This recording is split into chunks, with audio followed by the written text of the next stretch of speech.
السلام عليكم ورحمة الله وبركاته. الحمد لله والصلاة والسلام على رسول الله وعلى آله وصحبه ومن والاه أما بعد. அன்பின் இஸ்லாமிய சகோதரர்களே, அல்லாஹ்வின் நல்லடியார்களே, புனித ஜும்ஆவின் கடமையை நிறைவேற்றிவிட்டு அதனுடைய தமிழாக்கத்தை செவிசாய்ப்பதற்காக அல்லாஹ்வுடைய மாளிகையில் அமர்ந்திருக்கும் அல்லாஹ்வின் நல்லடியார்களே, ஜும்ஆவுடைய ஆரம்பத்தில் அல்லாஹ்வை அஞ்சி நடக்குமாறும் அல்லாஹ் ஏவிய பாவமான காரியங்களில் நன்மையான காரியங்களை முடிந்தவரை எடுத்து நடப்பதோடு அல்லாஹ் தடுத்த பாவமான காரியங்களிலிருந்து விலகி வாழுமாறு இமாம் அவர்கள் எங்களுக்கு உபதேசம் செய்தார்கள். அதைத் தொடர்ந்து அன்பின் இஸ்லாமிய சகோதரர்களே, புனித அல் குர்ஆனில் அல்லாஹு தஆலா வஹுவல்லதி ஹலக மினல் மாஇ பஷரன் ஃபஜஅலஹு நஸபன் வஸிஹரா, மனிதனை நீரிலிருந்து படைத்த அல்லாஹ் அவனுக்கு சொந்தத்தையும் பந்தத்தையும் ஏற்படுத்தியிருக்கின்றான். வகான ரப்புக கதீரா, உமது இரட்சகன் யாவற்றின் மீதும் சக்தி உள்ளவன் என்று கூறுகின்றான். இன்னும் ஒரு வசனத்தில் அல்லாஹ்வுடைய அத்தாட்சியில் உள்ளதுதான், அல்லாஹ் உங்களிலிருந்தே உங்களுக்கு மனைவியர்களை படைத்தான், நீங்கள் அவர்களிடம் அமைதி பெறுவதற்காக உங்களுக்கு மத்தியில் அன்பையும் பரஸ்பரத்தையும் உருவாக்கினான். நிச்சயமாக சிந்திக்கும் சமுதாயத்தினருக்கு இதில் சான்று இருக்கிறது என்று கூறுகின்றான். அன்பிற்குரிய சகோதரர்களே, இன்றைய எமது இந்த ஹுதுவாவில் திருமணத்தோடு சம்பந்தப்பட்ட சில முக்கிய விவகாரங்களை உங்களுக்கு மத்தியில் நாம் பேசலாம் என்று நினைக்கிறோம். குடும்பத்தோடு சம்பந்தப்பட்ட, குடும்ப வாழ்க்கையோடு அதன் அடிப்படைகளோடு சம்பந்தப்பட்ட சில விடயங்களை நாம் இங்கு நினைவு கூறுவது நல்லதாக இருக்கும்.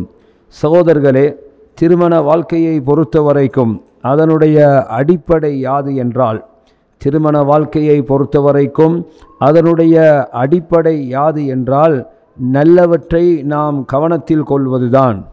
நடைபெற்ற குறைகளை நாம் அதிக கவனம் செலுத்தாது விட்டு கொடுத்து வாழ்வது என்பது குடும்ப வாழ்க்கையில் பேண வேண்டிய அடிப்படையான ஒரு அம்சம். கணவன் மனைவியர்களுக்கு இடையில் அன்பு பரஸ்பரம் நீடிப்பதற்கு இத்தகைய போக்குதான் வாழ்க்கைக்கு உகந்ததாக இருக்கிறது. அன்பிற்குரிய சகோதரர்களே, நபி ஸல்லல்லாஹு அலைஹி வஸல்லம் அவர்கள் திருமண வாழ்க்கையை பற்றி சொல்லும்போது ஒவ்வொரு கணவனுக்கும் மனைவிக்கும் உபதேசிக்கின்றார்கள். லா யஃப்ருக்கு முஃமினுன் முஃமினா, ஒரு விசுவாசியான கணவர் ஒரு விசுவாசியான மனைவியை வெறுத்து விட வேண்டாம். அவளிடத்தில் ஏதாவது விரும்பாத ஒரு குணத்தை அவர் கண்டால் விரும்பக்கூடிய வேறொரு குணம் அவளிடம் இருக்கும் என்று நபி அவர்கள் நினைவூட்டுகின்றார்கள். சகோதரர்களே, குடும்ப வாழ்க்கையில் பிரச்சனை ஏற்பட்டுவிட்டால் இந்த அடிப்படையை நாம் கவனத்தில் கொள்ள வேண்டும். ஏதாவது பிரச்சனை என்று வந்துவிட்டால் தீமை என்பதை மாத்திரம் பார்க்காமல் நன்மையின் பக்கம் நாம் அதிகம் கவனம் செலுத்த வேண்டும்.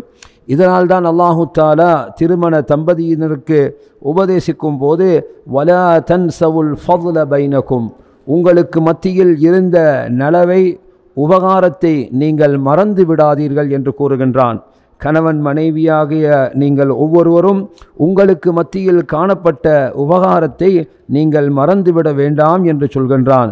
எனவே கணவன் மனைவியர்களுக்கு இடையில் ஏதாவது பிணக்கு பிரச்சனை என்று ஒன்று நடந்துவிட்டால் நிச்சயமாக அவர்களுடைய வாழ்க்கையில் இருந்த நன்மைகளை நினைத்து பார்க்க வேண்டும்.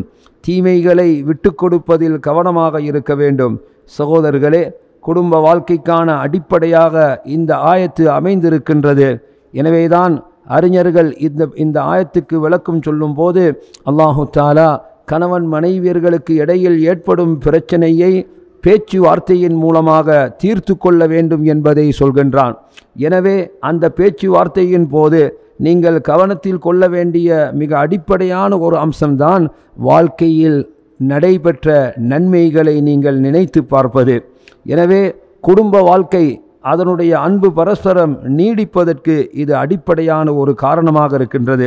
சகோதரர்களே, இங்கு அல்லாஹ் இந்த வசனத்தில் சொல்லக்கூடிய வார்த்தை வலா தன்சவுல் ஃபضல பைனக்கும், உங்களுக்கு மத்தியில் இடம்பெற்ற நன்மையை நீங்கள் மறந்து விடாதீர்கள் என்று கூறுகின்றான்.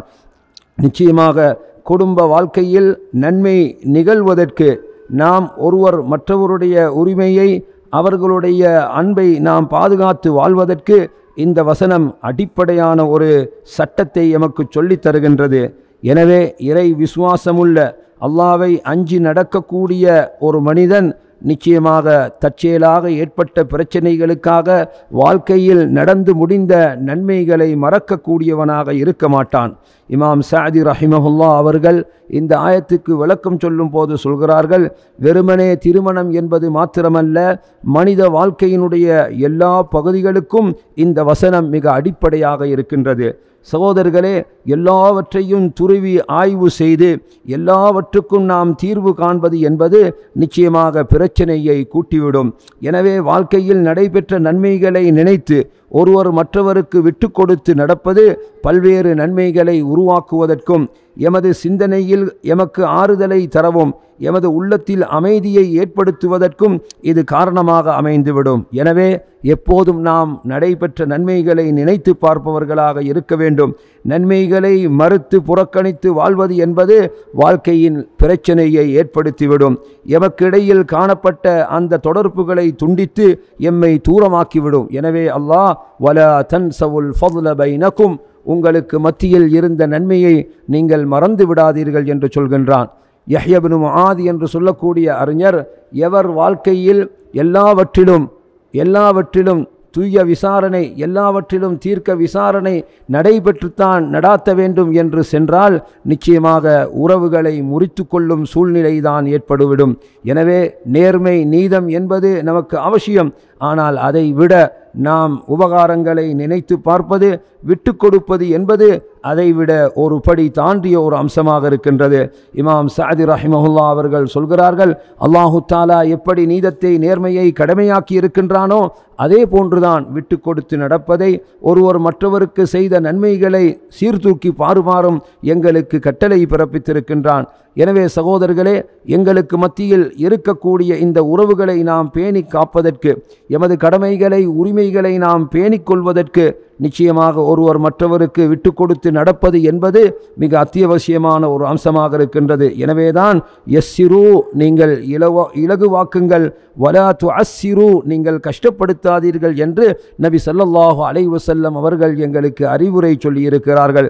எனவே எமது திருமண வாழ்க்கை இருந்தாலும் சரி, எமது கொடுக்கல் வாங்கல், எமது வியாபாரமாக இருந்தாலும் சரி, நாம் விட்டு கொடுத்து நடப்பது என்பது எமக்கு மத்தியில் அன்பை, பரஸ்பரத்தை நீடிக்கச் செய்வதற்கு அது ஒரு காரணமாக இருக்கும்.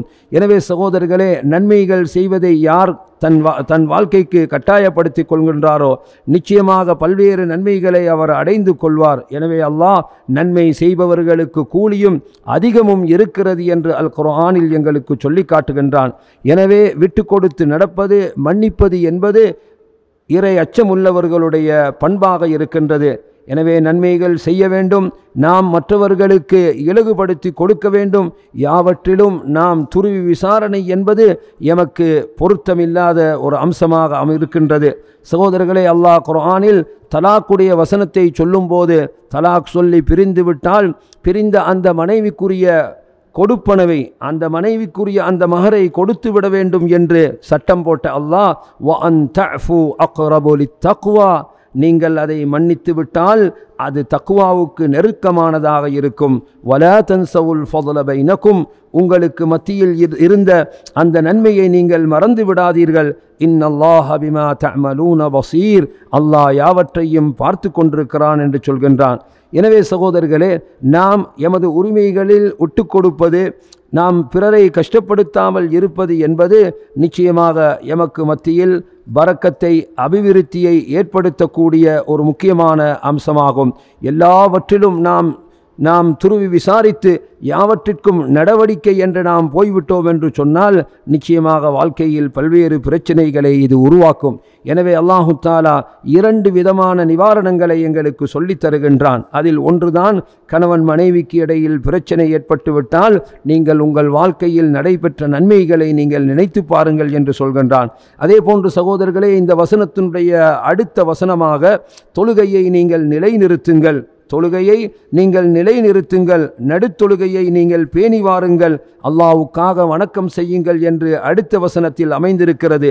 எனவே தொழுகையை நாம் கடைபிடிப்பதும் எமது வாழ்க்கைக்கு நன்மையை சேர்க்கக்கூடிய, ஒற்றுமையை பரஸ்பரத்தை எமக்கு மத்தியில் ஸ்திரப்படுத்தக்கூடிய ஒரு அம்சம் என்பதை இந்த வசனத்தை அடுத்ததாக அல்லாஹ் கூறியதிலிருந்து நாம் புரிந்து கொள்கிறோம். அன்பிற்குரிய சகோதரர்களே, கணவன் மனைவியர் தமக்கு இடையில் அன்பு பரஸ்பரம் நீடிக்க வேண்டும் என்று சொன்னால் நிச்சயமாக ஒருவர் மற்றவருக்கு விட்டு கொடுத்து வாழும் பண்பை கொண்டவர்களாக இருக்க வேண்டும். அவர்களுக்கு மத்தியில் இருந்த அந்த நலவை அவர்கள் மறந்து வாழ்பவர்களாக இருக்கக்கூடாது. தற்சமயம் அவர்களுக்கு மத்தியில் பிளவு ஏற்பட்டு பிரிந்து போனாலும் கூட குடும்பங்களுக்கு மத்தியில் ஏற்பட்ட பிளவை வைத்து சர்ச்சைகளை உருவாக்கி நாம் சண்டைகளை பெருப்பிப்பவர்களாக இருக்கக்கூடாது. இது இறை போதனைக்கு மாற்றமான செயலாகும். வலா தன்சவுல் ஃபதுல பைனக்கும், உங்களுக்கு மத்தியில் இருந்த நன்மையை நீங்கள் மறந்து விடாதீர்கள் என்று அல்லாஹ் எங்களுக்கு போதித்திருக்கின்றான். எனவே நன்மையை நடைபெற்ற எங்களுக்கு மத்தியில் இருந்த அந்த அன்பை பரஸ்பரத்தை நாம் மறந்து வாழ்வது என்பது இறை தண்டனைக்கு கூட அது காரணமாக அமைந்து விடலாம். நபி ஸல்லல்லாஹு அலைஹி வஸல்லம் அவர்கள் பெண்களை பார்த்து சொன்னார்கள், தஸத்தக்ன, நீங்கள் சதகா செய்யுங்கள், ஃபஇன்னி உரீதுகுன்ன அக்ஸர அஹ்லின் நார், பெண்களே உங்களைத்தான் நரகத்தில் அதிகமாக பார்த்தேன், எனக்கு காட்டப்பட்டது என்று சொன்னார்கள். அப்போது ஒரு பெண்மணி, யா ரசூலல்லாஹ், எங்களை அதிகமாக நீங்கள் நரகில் காண்பதற்கு என்ன காரணம் என்று கேட்டபோது, துக்ஸிர்னல் லஅன, நீங்கள் அதிகமாக சாபமிடுகிறீர்கள், வதக்ஃபுர்னல் அஷீர, கணவன்மார்களுக்கு நன்றி கெட்டவர்களாக வாழ்கிறீர்கள் என்று காரணத்தை சொன்னார்கள். எனவே சகோதரர்களே, நாம் குறைகளை மன்னித்து நன்மைகளை நினைவு கூர்ந்து வாழ்வது என்பது எமது வாழ்க்கைக்கு நன்மை தரக்கூடியதாக இருக்கும். எனவே எல்லாவற்றையும் துருவி ஆய்ந்து தீர்வு எடுப்பது என்பது மனித வாழ்க்கைக்கு நன்மையை தரக்கூடிய அம்சமல்ல என்பதை கூறி இமாம் அவர்கள் முதலாவது குத்பாவை முடித்தார்கள். இரண்டாவது குத்பாவிலும் அல்லாஹ்வை போற்றி புகழ்ந்து நபி ஸல்லல்லாஹு அலைஹி வஸல்லம் அவர்கள் மீது ஸலவாத்தும் கூறிய பிறகு, அன்பிற்குரிய சகோதரர்களே, திருமண உறவு என்பது அல்லாஹ் எமக்கு வழங்கிய மிக பெரும் அருட்பாக்கியங்களில் ஒன்று. எனவே இந்த உறவின் மூலமாக மனிதன் பல்வேறு நன்மைகளை அடைந்து கொள்ளக்கூடியவனாக இருக்கின்றான். ஹலாலான தன் தேவையை நிறைவேற்றி கொள்ளும் வாய்ப்பும், தன் வாழ்க்கைக்கு அமைதியும், அதே போன்று சமுதாயம் பல்கி பெறுவதற்கான காரணமாகவும் இந்த திருமணம் இருப்பதை நாம் பார்க்கிறோம். எனவே சகோதரர்களே, திருமண வாழ்க்கையில் கணவன் மனைவியர்களுக்கு இடையில் ஏதும் பிணக்குகள் ஏற்பட்டால், ஒரு மனைவி பிரச்சனை படுத்துகின்றால், குழப்பத்தை உருவாக்குகின்றால் என்று கணவன் கண்டால், அந்த மனைவியை திருத்துவதற்கு என்ன படிமுறைகளை அவன் கையாள வேண்டும் என்பதை அல்லாஹு தஆலா அவனுடைய அருள் வேதத்தில் இவ்வாறு சொல்லி காட்டுகின்றான். வல்லாதி யஹாஃபூன நுஷூஸஹுன்ன, எந்த பெண்களுடைய பிரச்சனையை நீங்கள் அஞ்சுகின்றீர்களோ ஃபஇதுஹுன்ன, அவர்களுக்கு உபதேசம் செய்யுங்கள், வஹ்ஜுருஹுன்ன ஃபில் மவாஜிஅ, படுக்கையில் அவர்களை தூரமாக்குங்கள், வதுரிபூஹுன்ன, அவர்களுக்கு நீங்கள் அடியுங்கள், ஃபஇன் அத்தஅனகும், இந்த காரியங்களை நீங்கள் செய்கின்ற போது அவர்கள் உங்களுக்கு கட்டுப்பட்டு திருந்திவிட்டால் ஃபலா தபகு அலைஹின்ன சபீலா, அதற்கு மேலும் நீங்கள் அவர்களை தண்டிக்க போகாதீர்கள் என்று அல்லாஹு தஆலா தடை விதிக்கின்றான். எனவே சகோதரர்களே, ஏற்படக்கூடிய இந்த பிரச்சனையை எவ்வாறு தீர்க்க வேண்டும் என்று வழிமுறையை அல்லாஹ் எமக்கு சொல்லி தந்திருக்கின்றான். அதிலும் பிணக்கு நீடிக்கின்றது, இன்னும் சுமூகம் ஏற்படவில்லை என்றால் உங்களுக்கு மத்தியில் ஆண் தரப்பில் ஒருவரையும் பெண் தரப்பில் ஒருவரையும் அனுப்பி நீங்கள் சமாதானம் பேசுங்கள். وَإِنْ خِفْتُمْ شِقَاقَ بَيْنِهِمَا فَابْعَثُوا حَكَمًا مِنْ أَهْلِهِ وَحَكَمًا مِنْ أَهْلِهَا, ஆண் தரப்பில் ஒரு நீதமானவரையும் பெண் தரப்பில் ஒரு நீதமானவரையும் அனுப்பி நீங்கள் பேச்சுவார்த்தை நடாத்துங்கள். இயுரீதா இஸ்லாஹன், அவர்கள் சீர்திருந்தி மீண்டும் குடும்ப வாழ்க்கையை நடாத்துவதை அவர்கள் விரும்பினால் யுவஃபிகில்லாஹு பைனஹுமா, அவர்களுக்கு மத்தியில் அல்லாஹ் ஒற்றுமையை உருவாக்குவான் என்று சொல்கின்றான். அன்பிற்குரிய சகோதரர்களே, இத்தகைய நடவடிக்கைகளை மேற்கொண்ட பிறகும் கூட அந்த குடும்பத்தில் ஒற்றுமை நீடிக்காவிட்டால், அவர்களுக்கு மத்தியில் உறவு ஏற்படாவிட்டால், இப்போது மார்க்கம் எங்களுக்கு அனுமதிக்கின்றது, தலாக் என்ற இந்த மார்க்க முறையின் மூலமாக அந்த பெண்ணை விட்டும் ஒரு கணவன் பிரிந்து விடலாம். ஆனால் சகோதரர்களே, இன்று சமுதாயத்தில் நடைபெறக்கூடிய நிகழ்வுகளை நாம் பார்த்தால் மிக அற்பமான காரணங்கள் காரணங்களுக்காகவெல்லாம் தலாக் சொல்லக்கூடிய பழக்கத்தை ஆண்கள் உருவாக்கி இருக்கின்றார்கள். உண்மையில் இது குடும்பத்தை மாத்திரமல்ல, நம் சமுதாயத்தையும் சீரழித்துவிடக்கூடிய ஒரு அம்சம். எமது பிள்ளைகள் சந்ததிகளை அது பால்படுத்திவிடும். எனவே ஷைத்தானுக்கு வழியை துறந்து விடக்கூடிய, அல்லாஹ்வுக்கு மாறு செய்யக்கூடிய மிக முக்கியமான ஒரு காரணமாக அமைந்துவிடும். எனவே அற்ப காரணங்களுக்காக தலாக் சொல்வது என்பது மார்க்கம் எமக்கு அனுமதிக்கவில்லை என்பதை நாம் புரிந்து கொள்ள வேண்டும். நியாயமான காரணம் இருந்தால் அல்லாஹ் அதற்கு அனுமதி வழங்குகின்றான். அன்பிற்குரிய சகோதரர்களே, திருமண ஒப்பந்தம் என்பது சாதாரண ஒரு ஒப்பந்தமாக அதை நீங்கள் எடுத்துக்கொள்ளக்கூடாது. அல்லாஹ் மீசாகன் கலீதா, மிக பலமான ஒப்பந்தம் என்று அதை சொல்கின்றான். எனவே இது வெறுமனே ஒரு மனிதன் தன் தேவையை போக்கிக் கொள்வதற்காக ஏற்படுத்தக்கூடிய ஒரு உறவு அல்ல. மாறாக ஆண் பெண் இருவர்களுக்கு மத்தியில் ஏற்படக்கூடிய இந்த உடன்படிக்கை அவர்களுக்கு மத்தியில் அன்பு பரஸ்பரத்தை ஏற்படுத்தி குடும்ப உறவுகளை, குடும்ப வாழ்க்கையை தோற்றுவித்து பின்னால் சமுதாயம் ஒன்றையே உருவாக்கக்கூடிய மாபெரும் ஒரு உடன்படிக்கை. எனவேதான் இந்த உடன்படிக்கையில் நாம் எப்படி நடந்து கொள்ள வேண்டும் என்று இஸ்லாம் எமக்கு வழிகாட்டுகின்றது. நாம் விட்டு கொடுப்பவர்களாக இருக்க வேண்டும். எமக்கு மத்தியில் நடைபெற்ற நன்மைகளை நினைவு கூர்ந்து ஒருவர் மற்றவருக்கு உபதேசம் செய்து வாழக்கூடிய வாழ்க்கையை நாம் உருவாக்கி கொண்டால், சகோதரர்களே, கணவன் மனைவிக்கு இடையில் அன்பு பரஸ்பரம் நீடிப்பதற்கு அது காரணமாக அமைந்துவிடும். ஒமின் ஆயாதிஹி அன் خلق لكم من أنفسكم أزواجا, அல்லாஹ்வுடைய அத்தாட்சியில் உள்ளதுதான் உங்களிலிருந்தே உங்கள் மனைவியர்களை அல்லாஹ் உங்களுக்கு உருவாக்கி இருக்கின்றான். லிதஸ்குனு இலைஹா, அந்த மனைவியிடத்தில் நீங்கள் அமைதி பெறுவதற்காக. வஜஅல பைனகும் மவத்தன் வரஹ்மா, உங்களுக்கு மத்தியில் அவன்தான் அன்பையும் இரக்கத்தையும் உருவாக்கினான். இன்ன ஃபீ ذلك லஆயாத்தின் லிகௌமி யதஃபக்கரூன், சிந்தித்து வாழும் சமுதாயத்தினருக்கு இதில் படிப்பினை இருக்கிறது என்று இந்த வசனத்தை கூறி இமாம் அவர்கள் ஹுத்பாவை முடித்தார்கள். ஹுத்பாவின் இறுதியில் மூமின்கள் முஸ்லிம்களுக்காக துஆ செய்யப்பட்டு நிறைவுற்றது. வஆஹிரு தஅவானா அனில் ஹம்துலில்லாஹி ரப்பில் ஆலமீன். وصلى الله وسلم وبارك على نبينا محمد وعلى آله وصحبه أجمعين والحمد لله رب العالمين.